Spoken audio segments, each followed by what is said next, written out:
Perlindungan data pribadi. Pernahkah kamu memasukkan nomor ponsel ketika membuat akun media sosial? Atau pernahkah kamu mengunggah foto KTP ketika kamu membuat akun di aplikasi keuangan?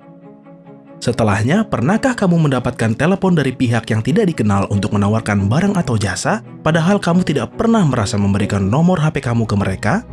Data pribadi adalah hak milikmu, dan kamu juga berhak mengatur kerahasiaannya. Perusahaan dan pemerintah seharusnya menghormati hakmu tersebut, yang artinya mereka harus mendapatkan izin dari pemilik data jika mereka ingin menggunakannya. Jika datamu digunakan tanpa izin darimu, pihak tersebut seharusnya dapat dikenakan sanksi.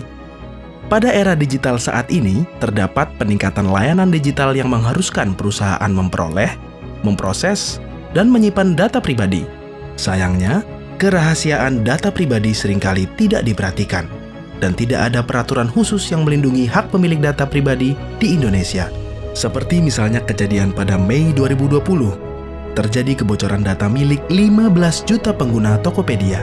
Peretas yang membocorkan data tersebut lanjut mengklaim ia memiliki 91 juta data pengguna dan menjualnya ke dark web senilai $5.000 atau 75 juta rupiah. Ironisnya, belum ada regulasi yang mengatur ganti rugi yang didapatkan oleh konsumen Tokopedia selaku pemilik data yang dirugikan, atau yang menetapkan sanksi terhadap Tokopedia sebagai pemberi layanan yang datanya diretas. Dalam upaya memperbaiki situasi seperti dalam contoh masalah di atas, DPR saat ini tengah membahas rancangan Undang-Undang Perlindungan Data Pribadi atau RUU PDP yang diprakarsai oleh Kementerian Komunikasi dan Informatika. RUU PDP tersebut bertujuan untuk memberikan pemilik data hak penuh untuk mengendalikan dan mengelola data pribadi mereka, sehingga ada dorongan kuat bagi perusahaan atau negara agar bertanggung jawab untuk menghormati hak tersebut.